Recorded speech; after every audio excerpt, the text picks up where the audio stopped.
Just going to have a little overview about management pathway of hypoxemic respiratory failure. And like every sort of pathway, it always starts with a patient. And I'm just going to give you a vignette, just more as an illustration of the steps that we can take to take this patient from where he started, so the emergency department, to a more and more complex ventilatory strategy or management strategies, up to a certain point when we reach some extracorporeal. And I'm not going to talk about extracorporeal because there will be a talk this afternoon about that, but I'm going to tell you which patients maybe we should consider, and I'll touch on the recent Eolia trial as a way of illustration where mechanical ventilation versus ECMO might work. So, sorry, you have the time to read that. It's not a complex case, but it's a 52-year-old with a certain background, admitted to the emergency sort of admission unit with a pneumonia. And then 6 hours later becomes unwell. You can see that, and you can see that it requires a lot of oxygen, is tachypneic, tachycardic, and hypertensive. So maybe one of the things that we always do is put the patient on the highest amount of flow that we can achieve. That can be either non-rebreathing mask or could be the high flow. And you can see that the reason why we do it is because we want to know, is this patient going to respond in terms of SpO2, achieving sort of SpO2 of 96 to 98? If the case is yes, we know that we are a mild or moderate hypoxemia. But if we can't achieve that, then we know already that we are on a moderate to severe. And the physiological explanation is on your right-hand side. You can see here PaO2 and shunt fraction. And if we start at 21% with a PO2, probably about 7 kilopascal, if the patient follows this line, then means the shunt fraction is more than 30%, which by definition is refractory hypoxemia. Whereas if the PaO2 increases, then we go more of a sort of a milder, or at least a shunt fraction that is less than 30%. The question is, what do we do next once we've done all that? And one of the ideas is the consideration of non-invasive mechanical support. So this is a study which now is 5 years old. It shows essentially that patients with moderate or severe ARDS have a risk of being intubated of 62 to 82%. So the moment we know that patient at presentation has got a severe ARDS or respiratory failure, there is a projected 82% chances of intubation. And if you can see on this redrawn Kaplan-Meier curve, you can see that the survival without intubation is only about 25% in moderate severe, whereas it clearly is much higher with a less severe ARDS. And we also know, this is data from 2002, so it's quite old, but I think it's still very relevant. And you can see that the failure rate of non-invasive support increases going from pulmonary edema to fibrosis. And we suspect this patient is in somewhere between a community-acquired pneumonia or an ARDS pulmonary. So he has got already the same amount of failure rate on non-invasive ventilation. And this is data from the Lung Safe study, which was published last year. And you can see that patients with ARDS were treated with a non-invasive ventilation. You can divide them into patients who have got a mild or sort of mild moderate to mild ARDS or moderate to severe, and you can see the survival curves. So you can see that patients who have a milder disease, actually non-invasive ventilation or starting straight on invasive ventilation doesn't alter their outcome. Whereas here, you start in non-invasive ventilation, someone already quite severe, you can see the probability of survival is much less. Plus, it makes a difference whether someone has got a chronic respiratory disease or is a de novo respiratory failure. So by de novo, I mean, let's say young person, previously fit and well, comes in with a pneumonia. So that would be a de novo respiratory failure. And what you can see here, patients with previous cardiac or respiratory failure, there's no difference between alive and dead whether or not they received non-invasive ventilation and then intubated. Whereas here, patients with de novo respiratory failure, there is a big difference between alive and dead. The the NIV failure is much higher, 46%. Now, there might be some mechanisms related to that, or it might be our own behavior. And it's clearly probably more likely that if we see someone strong, young, previously well, we persist a little longer. And that persistence is shown here in red. You can see that there is a delay in intubation between these two groups, which is about 2 days. So they tend to be intubated much later. So when you look at a prospective randomized control trial looking at these 3 strategies, so should we give standard oxygen, high flow oxygen, or non-invasive ventilation? That was the Floralis study that was published about 3 years ago now in the New England Journal. You can see that there is a NIV compared to high flow has an odds ratio 2.6. So 2.6 times higher likelihood of being intubated if you start with non-invasive ventilation. But the odds ratio of death are also elevated. So 2.33 times higher chances of dying if you start non-invasive ventilation versus high flow, and even compared to standard oxygen.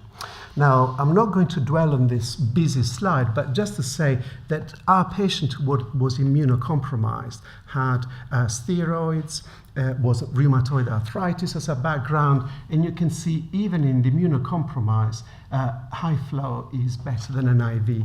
You can see the mortality, the intubation rate, and these are the factors that are associated with increased intubation. And you can see NIV increased your chances by 3.25 times, and obviously being a multiple organ failure, particularly cardiovascular support. This is just to say that there is another study, which was the Florali one on immunocompromised, which essentially shows the same thing. So I've shown you lots of studies from different countries, different group of patients, roughly saying the same thing. But the key thing is whatever strategy we start with, we need to monitor. And this is one of the index. I don't know how many people use high flow, show of hands, probably everyone. How many people use this index or an equivalent? So the idea is that this is a ROX index, which essentially shows the SpO2 to FiO2 ratio divided by respiratory rate. And the idea is that if you have a patient with a ROC index more than 4.88, the probability of being free from mechanical ventilation are much higher compared to a lower ROX index. So you can follow that at 12 hours, 6 hours, 12 hours, 24 hours, and then you can see what is the odds ratio of intubation. And the key thing is, once you detect early failure, then you can do something about it. Because if we don't do, and this is a study from a couple of years ago, you can see patients who started on high flow nasal cannulae, some of them were recognized as failure and intubated early, and their ICU mortality was 39%. The ones who were not recognized and were intubated late, the ICU mortality was almost double. They had more cardiac event, 3 times higher cardiac event, and therefore you can see everything is reflected in the ultimate outcome, which might again explain the data that I've said earlier on. Now, this is one of my own thoughts, so it's not evidence-based, although there is some evidence-based, so you can take it or leave it, but essentially that's how I'm going to show you what my mental framework is. So acute respiratory failure, first thing is, do they need immediate intubation? If the answer is yes, is clear, stop there. If it's chronic, then like COPD or pulmonary edema or sleep apnea, there is a very good evidence that non-invasive ventilation works. So carry on with that, and they can rotate with high flow for pressure sore, comfort, cough, mouth care, etc. Whereas if they are de novo, then start high flow, think about warming and humidification, and monitor. If there is clinical improvement, that's great. If no, go to step 1. Okay, but let's go back to our patient. What do you think of this chest x-ray? I mean, this is obvious, isn't it? It's not very good. You can see the tube now there, so clearly has failed all the previous attempt. You can see this is the ventilation, and you can see that most of you will say, wow, that's quite a lot of tidal volume and quite a little bit of a PEEP. So what I'm going to go through very quickly is this cycle of assessment and therapy, starting with low tidal volume. So obviously that was adjusted. We've got for 6 mils of ideal body weight, and the evidence is very clear to everyone in this room, but basically to say a couple of things. One, that the overall mortality decreases, but these are the prices that you need to pay. So the PF ratio goes down by an average of 16 millimeter of mercury, and it's quite clear. Less volume, less pressure, some of the lung will collapse, and the CO2 will go up on average by 11 millimeter of mercury. This is about 1,500 patients. So all the trials I could find, I put them all in there in that slide for you. And that's that. The other issue is that regardless of what we treat in ideal body weight terms, in terms of milliliters, we still don't account for the severity of disease. So let's think about this man. Okay, 420 milliliters, ideal body weight is 70. We give 6 mils per kilo. Okay, but we don't know what the lung volume is. So if the patient has got milder disease and maybe the lung volume is 1.6 liters, then this 420 in 1.6 liters will stretch the lung by 0.26 times. And you can see as the disease becomes more severe, then even 6 mils per kilo might not be protective, because we're going to force, so to speak, with pressure, 420 mils in a lung that can only accommodate 280 at total lung capacity. So that's damaging, and we'll see later on.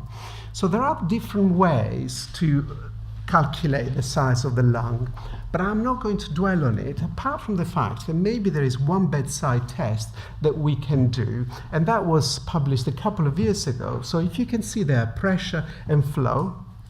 So one of the things that you can do is do a 40 by 40 hold. So you put plateau pressure of 40, you press the inspiratory hold button for 40 seconds, and what you can see here is the amount of volume that is given to the lung by giving 40 centimeters of water. Now, if you think about that lung over there, and you can see that this is the amount of tidal volume, and that's the amount of volume when the lung is at total lung capacity, then you can do a ratio, the ratio of tidal volume to this inspiratory capacity, and you can calculate what proportion of that total lung capacity is the tidal volume. Now, on average, is about 50%. But if you are 80, 100%, that means your tidal volume is reaching total lung capacity with each single breath. So that is a problem. Now, we've done that. We've been very good. We didn't measure all that, but we went for 6 mils per kilo. The plateau pressures come down. The PEEP is still at 5. But now this is the problem. What do you think? How many people would neuromuscular blockade this patient? 1 or 2. Okay, it's quite interesting. Actually, there is this controversy, should we paralyze everyone or not? But I'm going to show you very briefly some of the evidence. And you are very familiar with this trial. I don't need to spend any more time apart from showing you this difference in mortality, which is quite significant amount. You can see everything else is reflected in the secondary outcomes as well. And better PF ratio and better PCO2. So when you look at the Kaplan-Meier curve, you can see separation in the moderate to severe, indicating that actually is a very good sort of test. Now, how will it work? Now, we will see later on lots of these waveforms, but I'm going to show you one just to illustrate this concept. So this is pressure, skip the second one, this is flow, this is volume. Now, look at that. If you look at this breath and this breath, based on plateau pressure, they're all the same. Do you agree? They look fairly the same. Now, you have volume, roughly the same. You wouldn't be able to distinguish them on the ventilator. The flow is roughly the same, do you agree? But if you put a esophageal balloon down the esophagus and you measure pleural pressure, you can see this is a weak spontaneous effort. This is a stronger spontaneous effort. Now, the transpulmonary pressure is indicated by this arrow there. You can see the second one has got much larger transpulmonary pressure than the previous one, but the ventilator settings are identical, and that's why possibly the neuromuscular blockade might work. Okay, the other thing is, let's look at these two things. I don't know, can I just show very quickly, show of hands, how many people use routinely recruitment maneuvers? Okay, quite a few. How many people will never use it, just to the other way around?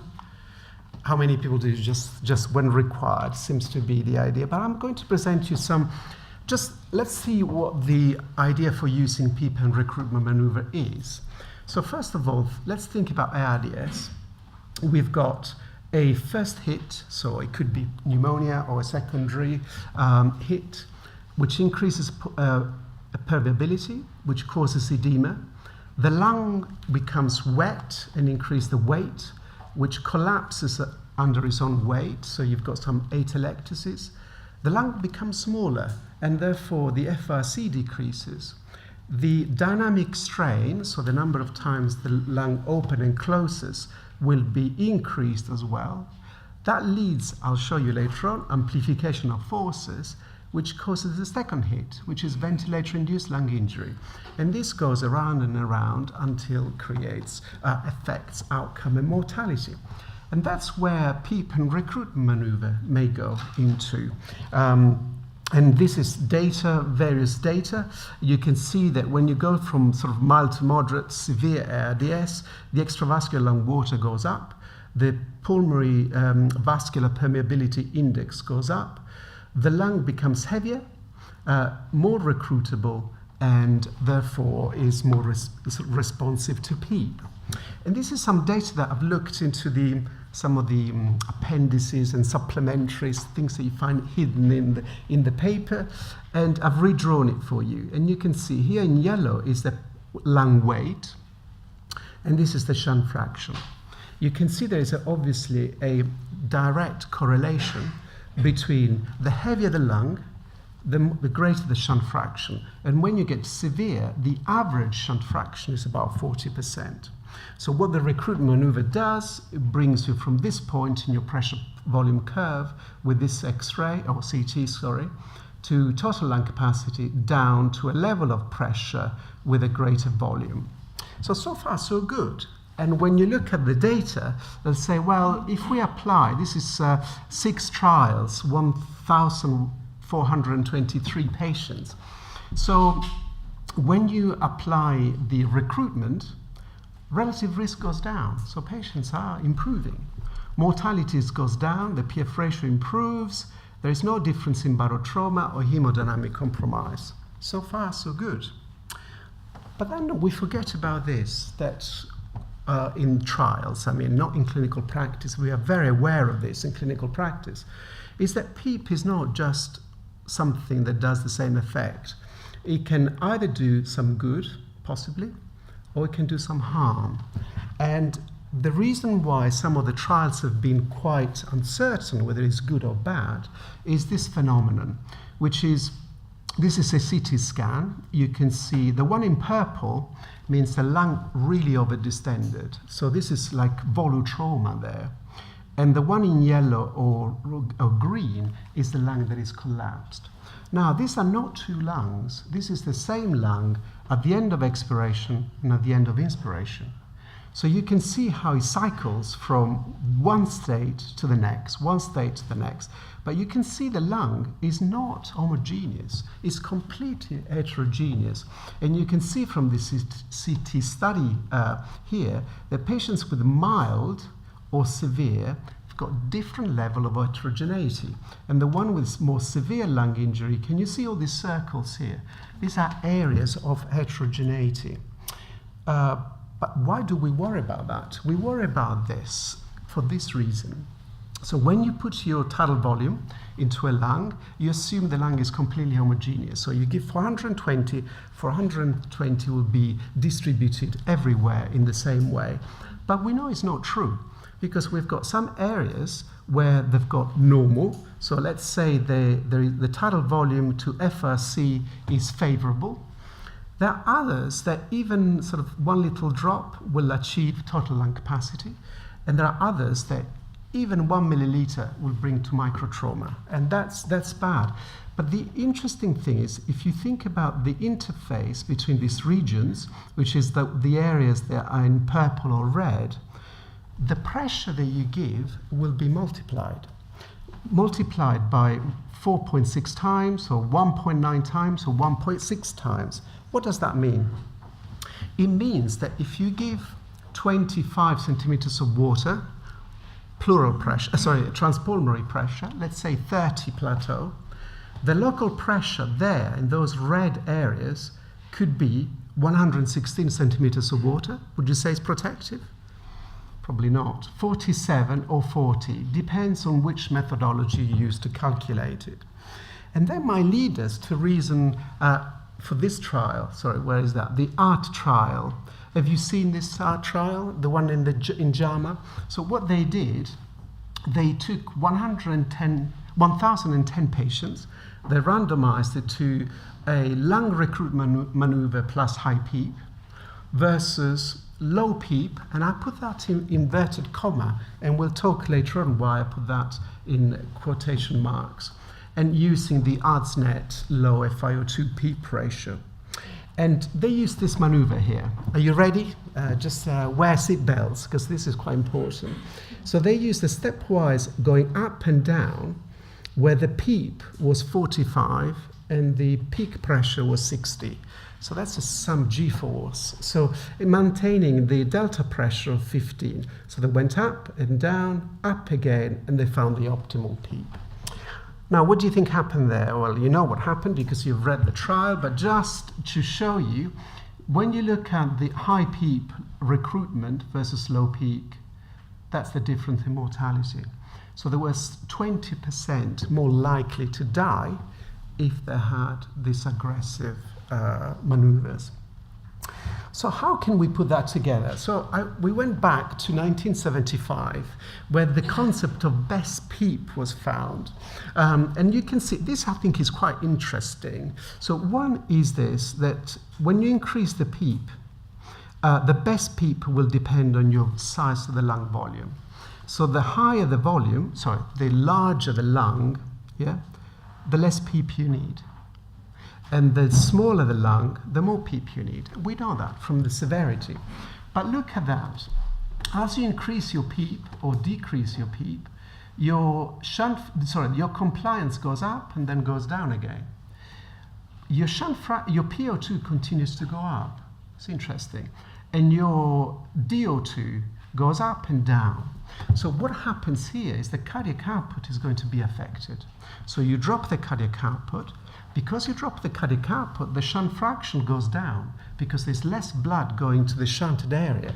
And as a consequence, you can see a paradox increase in PO2, which is you don't expect, but you attribute to the lung being better. And when you see another way of looking at PEEP, so from 21 to 100%, I put together in a visual form what the three major PEEP FiO2 scales. So look at this. In white here is the alveoli low, or the ARDS-net traditional. You can see it goes very gradually up to 24 of PEEP. If you apply the high PEEP alveoli, look at that, jumps up immediately. And if you are 40%, you're already on 14 of PEEP. Quite clearly, no one uses this in the world because we know from the LungSafe data. And the LOVE, which is a Canadian study, is somewhere in the middle. So you go middle PEEP, low, and then rapidly go up, high PEEP. but you can achieve quite spectacular amount of PEEP if the pressure is, sorry, if the FiO2 is 70 to 80%. Now, the other way of looking at it is using a more physiological, and which is the EXPRESS trial. This is a French study which was published in the same issue in JAMA as the LOVE trial. And you can see that, so that's pressure. And what you can do is this. So let's assume you've got a target volume of 420, and that's your pressure waveform. And then you fix the plateau pressure 28 or 30. So that's what you want to achieve. And you can see what tidal volume you get. So clearly this is higher than your target.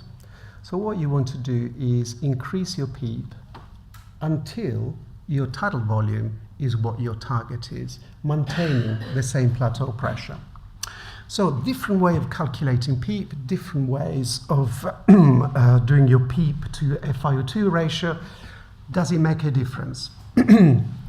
Now, I took 3 of the meta-analyses, some of them older, some of them quite recent, and I put them together in one visual form for you. But essentially what you can see is that obviously you need less rescue, you've got less death from rescue, less death in ICU, but the mortality is only more significant if you've got severe ARDS.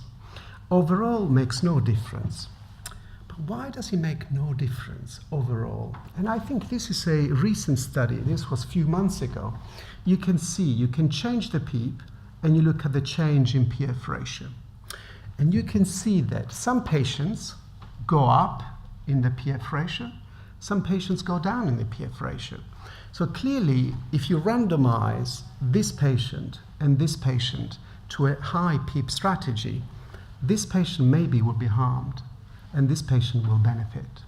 And so much so that when you do the meta-analysis looking who benefits, who doesn't, and this was again last year, you can see that if you've got severe ARDS and you have an increment in PF ratio, your mortality improves. And if you have no increment in PF ratio, your mortality is the same or is worse. Now, the other way you can look at it is look at the transpulmonary pressure. I know that very few people in the world use it. I think the LungSafe was 1.6% of the entire world. So it's probably there will be high chance that maximum one or two people in this room will use it. But I'll go through it anyway, if you bear with me a few seconds, because I think it's important. So if you look at, this is the airway pressure, esophageal pressure, and transpulmonary pressure, which is the difference between airway pressure and esophageal. And that's what it looks like. So you can apply different techniques. You can look at the maximum inspiratory transpulmonary pressure, which we don't want it to be greater than 24, because we know that at 24, regardless of what the size of the lung is, that lung will be at total lung capacity. So we don't want to be there. We want to be less than that. The other thing is, if you use the absolute number, we want to have a transpulmonary pressure at the end of expiration, which is greater than 0. Now, if you think about that, what it means that if the airway pressure is equal to the esophageal, the lung is completely collapsed. So the weight of the lung is equal to the airway pressure. So by definition, there is no air in that lung. So we want a little bit higher.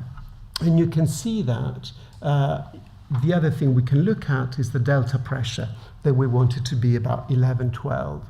So as a consequence of that, you can adjust your ventilation to achieve some of these targets.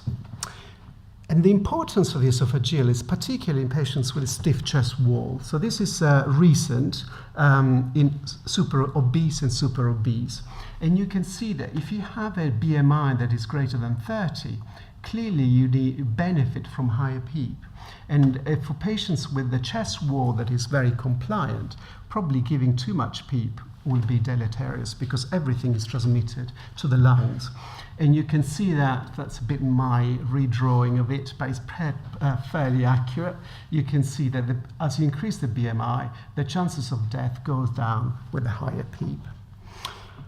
So I'm going to go through the last, we've got 10 minutes, yes? Yeah, so that's great. So driving pressure is, at the moment, you can't read any journals without coming across these two words, driving pressure. Just as a refresher, what is it? So essentially, it's the plateau pressure minus the PEEP. You can see here, if your plateau is 28, your PEEP is 5, your driving pressure is 23. And clearly, if it goes up to 15, 28 minus 15, driving pressure is 13. The thing is, why are we enjoying this concept of driving pressure? It's because, in a way, it brings together some physiology and some epidemiology. I'll talk to you about the physiology first and then go back to the epidemiology. Now, a different way to look at driving pressure is by dividing tidal volume divided by compliance. So if you think this is milliliters per centimeter of water, therefore becomes a centimeter of water. So that's pressure. But compliance here is also proportional to lung volume, to FRC. So maybe you can say that the delta pressure is equivalent or proportional to the tidal volume divided by an FRC. So in a way, the tidal volume normalized for compliance, which is a surrogate of dynamic strain. So let's see how we can put that in practice. Now, we know from epidemiology that perhaps a driving pressure that is greater than 14 is associated with increased risk of death. So if we want to stay with a delta pressure of 14, and we have a lung that has got, or a respiratory system that has got a compliance of 20, then the maximum safe lung volume is this multiplied by that, which is 280 milliliters. So in our patient with a compliance of 20, if we want to maintain a driving pressure that is shown to be safe, the maximum we can give is 280. So that will come later why this cannot be achieved conventionally unless we either increase this or we go into extracorporeal. So I summarized that there. So driving pressure is the relationship between tidal volume and the lung volume available to receive it. And that's exactly what I was saying earlier on. So these are two studies which I put together in one figure. You can see the risk of death this should be 1 over here, is about 14. So anything with a driving pressure greater than 14 will increase the risk of death. The question is, it's all great. We know if you give a little driving pressure, the lung is protected, but the patient is not enjoying the low FiO2. And how can driving pressure tell us something about the lung, the recruitability, and the level of PEEP? Now, this is a simulation. So it's not real life, but it's with real life data. So that's why I call it that modeling. So driving pressure and survival. Now, look at this. So these are different group of patients. So this is the airway pressure. In yellow is PEEP. So you can do two things with PEEP. You can either keep it the same or progressively increase it in here and there. Now, what determines whether the PEEP is useful or not might be extrapolated from the driving pressure. So now look at this one. So this is, we kept the PEEP the same. The driving pressure is going up and up and up because the lung is getting worse. That is increased risk of death. So the risk of death is 1.7 times here compared to here, and this is lower compared to baseline. So in a situation where the PEEP is the same, the lower the driving pressure, the lower the mortality. You with me so far? Yeah. The problem is, what happens if we increase the PEEP? So we can look at delta PF ratio, as we said earlier on. We can look at delta compliance, which is a different way of looking at delta pressure. So now you've got two scenarios. Scenarios number 1 and number 2. So you increase the PEEP, the driving pressure remains the same. You have not changed anything about that lung. The risk of death is the same here with a higher plateau as it was here with a lower PEEP, lower plateau. Nothing has changed. Contrast it with this one here, where as you increase the PEEP, the plateau pressure remains the same, and as a consequence, the driving pressure is shortening. So that has got lower risk of mortality compared to that. Caveat, this is a modeling, but illustrates a phenomenon. Prone position, you don't need me to go through it, and in fact I'm going to go very quickly, is basically works. You get this area, you do a CT scan a few days later, that is reopened. Quite good mortality outcome, you all know this data, 32 in the supine, 16 in the prone, incredible relative risk reduction. And if we do it associated with low tidal volume for at least 12 hours, even better 16, and we're doing severe, then we've got a number needed to treat of 11. So we need to treat 11 patients in prone position to save one additional life. That's quite good. There are problems, and we all know that patients obstruct the tube, they get pressure sores. That's something to be aware of, and therefore we should work towards it. It's very low tech. If you need 4 pillars, a few jelly pads, and few people, that is good. The problem is, do you remember that patient, that 52-year-old? In the meantime, things are getting on a bit in the intensive care. The question is, what now? What now? So now he's on 100% oxygen. His PO2 is 4. It's not good, is it? Now, I added a couple of slides to complete, because you know that a few weeks ago, the EOLIA trial has been published. So the EOLIA was randomized controlled ECMO versus conventional ventilation. And you can see that when you look at the Kaplan-Meier curve, say, well, that's great, ECMO is so much better. Then you look at the p-value, say, oof, not quite statistical significance. But let's forget about p-value for a second. Look at the relative risk difference. So 0.76, so favoring ECMO, and the secondary outcome the same. Now, the question is this. Look at that. So control obviously is in blue and ECMO in red. So I forget what's on the, is the mean of ventilation. Yeah, mean of ventilation. So they start the same. The conventional stays high mean of ventilation. The ECMO goes right down. The tidal volume right down with the ECMO. The PEEP remains the same. The driving pressure right down. So with the extracorporeal will allow you to do all that. The PCO2 is different, although the PF ratio remains the same. So you can say, yes, but the p-value is the same. Let's be careful about this. I put that together with the LungSafe and the EOLIA. Look at the tidal volume. In real world, we use 7.5 mils per kilo. In this highly protocolized was 6.1 versus 6.1. The driving pressure, real world, this is for severe, so less than 100. These were less than 50, was 16. This was 17. Prone position in real world is used only in 16% of the cases. So this is also true for the APRONET. I think it's very similar, which is an epidemiological study on prone position. These patients used about a baseline, almost 60%, so much different. Neuromuscular blockade is used in 1/3 of the patients in real life. That was used almost in every patient. Recruitment maneuver, etc., etc. We use more recruitment maneuvers in real life, much less in the EOLIA. And the mortality, look, 42.9, 35, 46. These are much severe. But look at that. Prone position, once you were randomized, was done in 90% of the trials. So what I'm trying to say with this message is, yes, you can have equipoise if you like. You can think that the EOLIA was a negative trial, if you will. But to consider it a negative trial, you need to prone everyone, you need to paralyze everyone, and you need to be gentle with the driving pressure.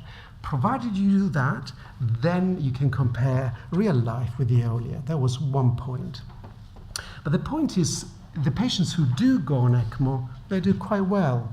and they do quite well at 6 months and a year. And this is my concluding slide, is that if you pay attention to the ventilator, you treat the lung gently, the lung heal. So thank you very much for your attention.